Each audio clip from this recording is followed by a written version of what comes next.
Shalom bien-aimés frères et sœurs, je vous salue tous partout où vous vous retrouvez dans le nom de Jésus.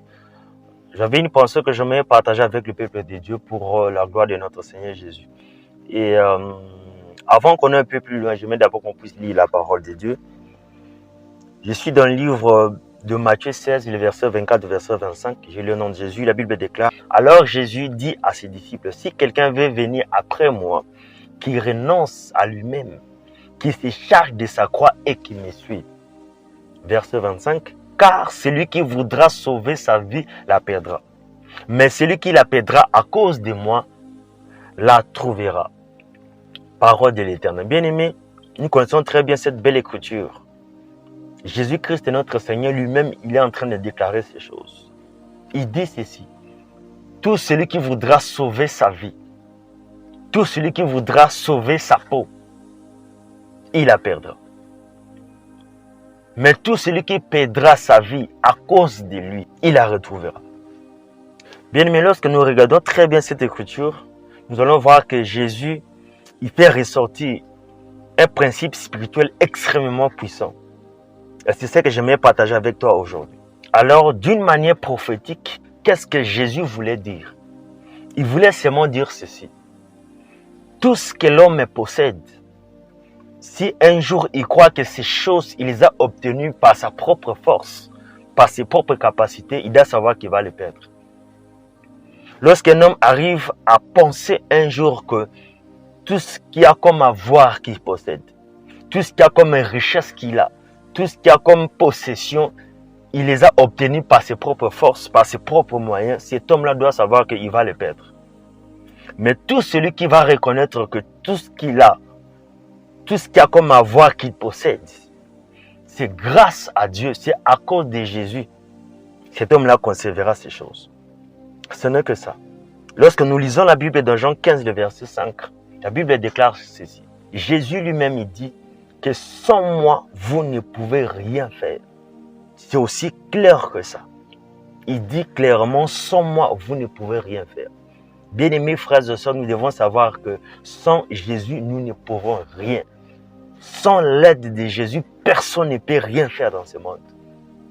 Et à partant de cette petite parole, je vais vous faire ressortir une vérité spirituelle extrêmement puissante ici. Lorsque nous lisons la Bible dans le livre de Genèse 2, le verset 2, nous voyons que Dieu a achevé son œuvre le 7e jour et il se reposa. Alors, le repos que la Bible est en train de parler, ce n'est pas dû à un effort physique qui est suivi de l'épuisement. Non. Ce n'est pas parce que Dieu était fatigué physiquement, non. N'oublions pas que c'est un homme qui a écrit la Bible. Il a reçu une pensée de Dieu. Moïse a juste essayé d'expliquer par un langage humain pour faire comprendre que Dieu était à l'arrêt. Ce n'est pas pour dire que Dieu était fatigué physiquement. Non, ce n'est pas ça. Parce que Dieu est esprit. Jean 4, le verset 24, la Bible dit que Dieu est esprit. Un esprit n'a ni chair ni os. Un esprit ne se fatigue pas. Alors, pourquoi la Bible dit que Dieu s'est reposé le 7e jour? C'est parce que le 6e jour, Dieu avait créé une créature qui est l'homme qui devait continuer cette mission que Dieu avait commencée. Dieu a arrêté son œuvre parce qu'il avait créé quelqu'un d'autre qui était semblable à lui, qui était à son image et selon sa ressemblance pour continuer cette œuvre-là. C'est-à-dire l'homme. Dieu a doté de l'homme certaines capacités afin qu'il puisse continuer l'œuvre que lui il avait commencée. L'homme était en quelque sorte un substitut de Dieu, celui qui devait continuer la mission. Ce n'est que ça. Et Dieu lui a accompagné par certaines forces. Et sans la force de Dieu, l'homme ne pouvait rien faire. Sans les zoé de Dieu dans l'homme, l'homme ne pouvait rien faire. Bien aimé, l'homme n'est rien. L'homme n'est que poussière comme la Bible dit. La Bible déclare que car il sait de quoi nous sommes formés, c'est de la poussière que nous a été formé. L'homme n'est rien. Il n'est que poussière. Quand on parle de la poussière, c'est juste l'image de sa faiblesse, de ses limites. Alléluia. Bien aimé, l'homme n'est rien sans Dieu. Voilà pourquoi Jésus il a dit, sans moi, vous ne pouvez rien faire. Et les jours où nous allons comprendre cette pensée, cette réalité, nous allons voir notre vie d'un autre aperçu. Les jours où les hommes vont comprendre qu'ils ne peuvent rien, s'ils sont ce qu'ils sont, c'est à cause de Dieu. On va changer peut-être notre manière de voir certaines choses. Et bien aimé, c'est le même principe qui marche aujourd'hui dans le monde physique. Aujourd'hui, beaucoup de gens tombent. La plupart des chutes, c'est juste Dieu qui est en train de rappeler à l'homme que s'il se tient, ce n'est pas par ses propres forces, mais c'est parce que c'est Dieu qui le soutient. Beaucoup de gens tombent aujourd'hui, c'est seulement Dieu qui est en train de les rappeler que si quelqu'un se tient, ce n'est pas par ses propres forces, mais c'est à cause de ce Dieu-là qui les soutient. Voilà pourquoi ils sont ce qu'ils sont. Voilà pourquoi ils tiennent debout. C'est Dieu qui nous soutient. On est ce qu'on est, ce n'est pas à cause de nous-mêmes. C'est parce qu'il y a un Dieu qui nous soutient. Et lorsque quelqu'un, peut-être la folie va monter en lui de croire que s'il est ce qu'il est, c'est à cause de lui-même. Voilà pourquoi Dieu relâche sa main et cette personne-là tombe.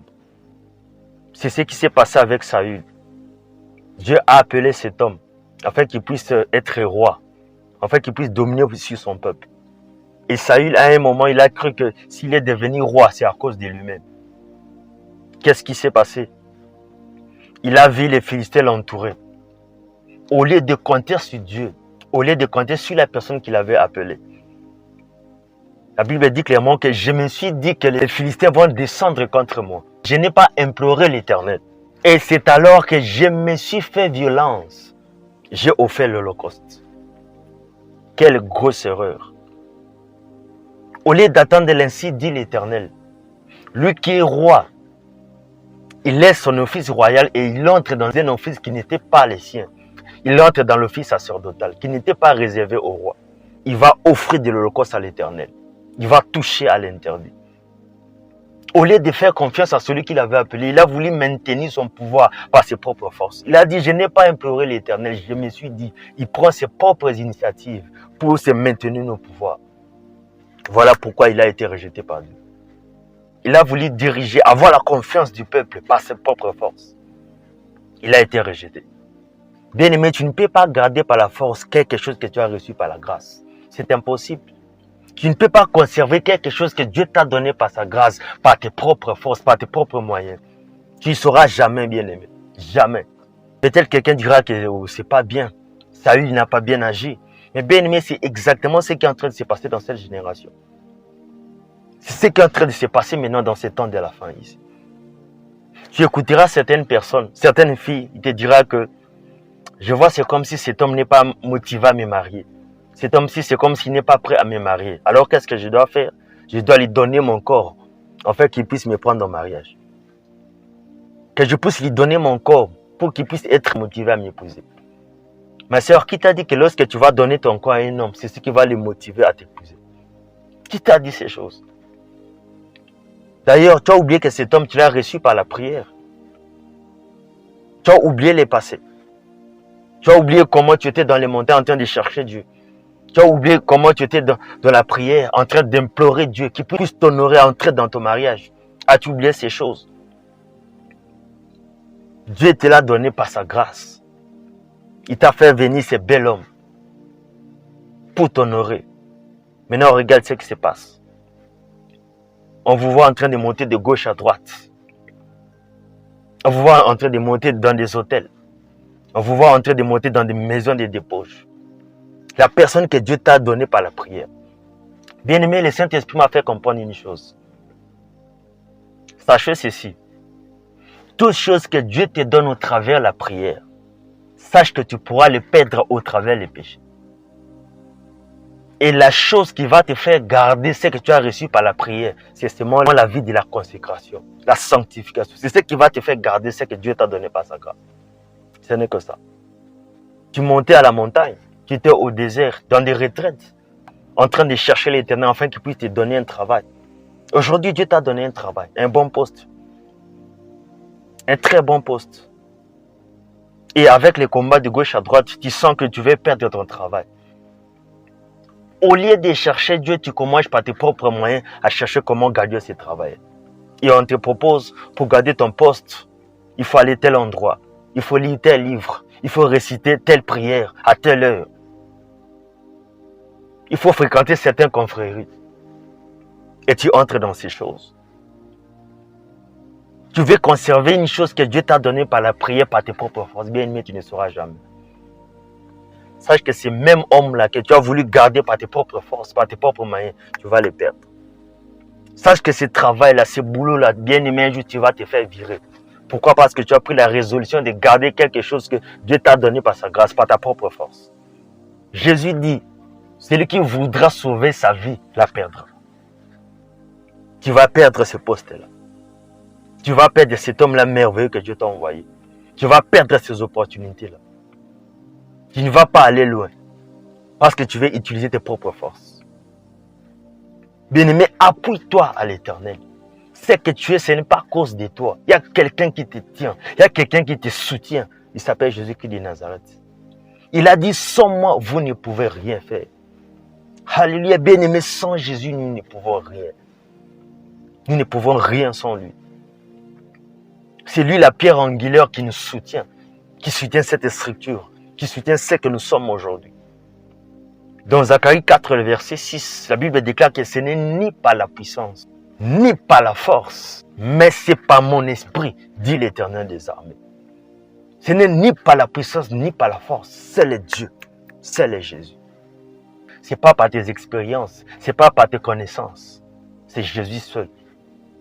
Et c'est pourquoi tout orgueilleux, retiens ça, tout orgueilleux que tu vois monter, tout orgueilleux que tu vois exceller, aller de l'avant, sache que sa fin, ça sera la chute. Oh oui. Tout orgueilleux qui progresse, sache que sa finalité, c'est la chute. Fais un retour en arrière. Regarde ton passé, qui tu étais et ce que tu es aujourd'hui. Bien-aimé, ce n'est pas à cause de tes propres forces. Oh non.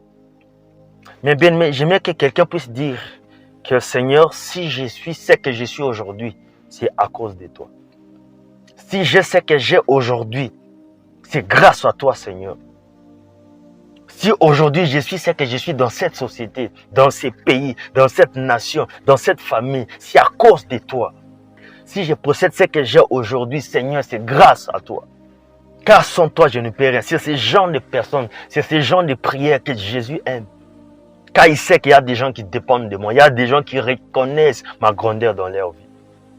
Alléluia. Bien-aimé, Dieu ne peut pas remplir quelque chose. On ne peut pas remplir une baril. On ne peut pas remplir un fût qui est déjà plein. C'est impossible. Voilà pourquoi je vais te dire que vide, sois vide pour que Jésus puisse te remplir. Et c'est ça Dieu. Dieu, il cherche des stériles pour leur donner des Samuel. Dieu, il cherche des faibles pour les faire des Gédéons de demain. Dieu, il cherche des Josaphats, des gens qui se retrouvent faibles, entourés par les gens les plus puissants de lui, qui comptent sur l'Éternel, pour que l'Éternel puisse leur donner la victoire, pour éclater sa gloire. Alléluia. C'est ça Dieu. Dieu, il cherche des vierges pour les donner des enfants qui vont sauver ce monde. Nous sommes rien sans Dieu. Nous sommes rien. Et quiconque, dont la folie montera dans sa tête de penser que s'il est ce qu'il est, à cause de ses propres forces, ce sera celui-là qui va tomber. Dieu aime que les gens puissent compter que sur lui, que les gens puissent mettre leur confiance qu'en lui, qu'ils puissent reconnaître sa grandeur. C'est ça notre Dieu. Celui qui voudra conserver sa vie, il la perdra. Oh oui, bien-aimé. Sans Jésus, nous ne pouvons rien faire. Nous ne pouvons rien faire.